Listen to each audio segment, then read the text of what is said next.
Cardinal Adrien Sarr, en 2013, vous avez participé à l'élection du pape François. Dites-nous, qu'est-ce que vous retenez de cet homme? Oui, c'est vrai que j'ai participé au conclave de 2013 qui a élu le pape et il m'arrivait de dire aux gens, nous avons élu un bon pape et rapidement. Lui, en apprenant son décès, cela m'a plongé dans la tristesse parce que la séparation d'autres humains qui se connaissent est toujours pénible. Même si pour le cas du pape, du Saint-Père, Pape François, on pouvait s'y attendre plus ou moins parce qu'on voyait qu'il faiblissait. Cardinal, le pape François était un pape qui était un réformateur, un pape engagé. Effectivement, il a été un pape réformateur. Et là aussi, comme j'ai participé au conclave, les cardinaux avaient eu une semaine pour préparer le conclave.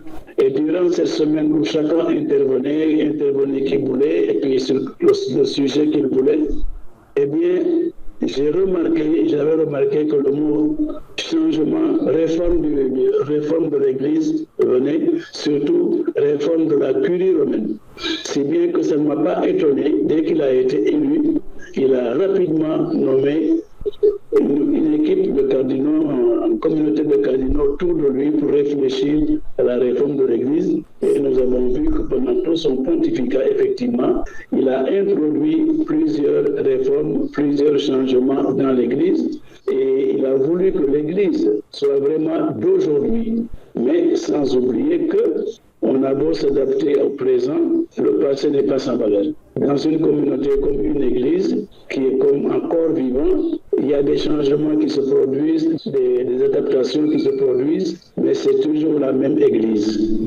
Comme chacun de nous, aujourd'hui on a 80 ans ou bien plus, on est toujours la même personne qui était dans le sein de sa mère. Mais seulement c'est les potentialités qui se développent.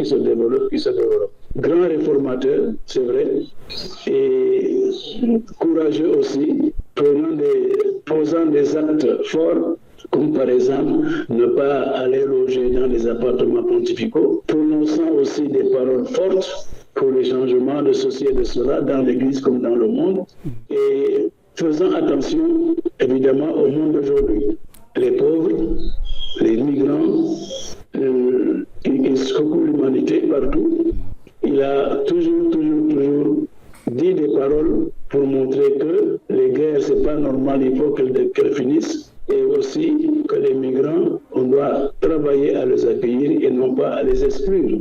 Donc voilà quelques-unes des grandes décisions qu'il a prises, des grandes positions qu'il a prises à travers le monde. Voilà pourquoi je parle d'actes forts et de paroles fortes prononcées et pour l'Église et pour le monde. Qu'est-ce que l'Église universelle doit retenir de son passage à la tête de cette Église? Toutes ces réformes qu'il a introduites dans l'Église sont acceptées par la plupart des croyants, même s'il y a toujours, quand on fait des réformes, des gens qui ne sont pas d'accord. Mais dans les réformes qu'il a introduites dans l'Église, eh bien, la plupart des catholiques les ont acceptées, le clergé comme les laïcs. Et est-ce que tout va demeurer, est-ce que tout va rester? C'est la suite qui va nous le dire. Mais l'Église a été accueillante à ce qu'il a voulu introduire comme nouveauté. Cardinal, chaque fois qu'un pape meurt, pour nous les Africains, on s'attend à avoir un pape africain. Est-ce que actuellement c'est possible? Moi, c'est ma position personnelle. Je dis qu'un pape africain, il y en aura dans le futur. Mais il me semble que dans l'immédiat, un pape africain aurait beaucoup de difficultés. D'une part, dans l'Église, les hommes sont les hommes, même dans l'Église, il ne serait certainement pas accepté. Vous voyez, le pape là aussi a rencontré des difficultés. Il ne serait certainement pas accepté par tous. Et dans le monde, est-ce que le monde d'aujourd'hui est prêt à voir des Africains, des Noirs, prendre de fortes responsabilités? Mais dans l'Église catholique aujourd'hui, personnellement, je me demande si on peut encore, pour le moment, avoir un pape africain. Mais je suis persuadé que cela viendra un peu plus tard, dans le temps. Cardinal Adrien Sarr, Radio Sénégal vous remercie. Merci à vous aussi et merci à tous ceux qui nous écouteront.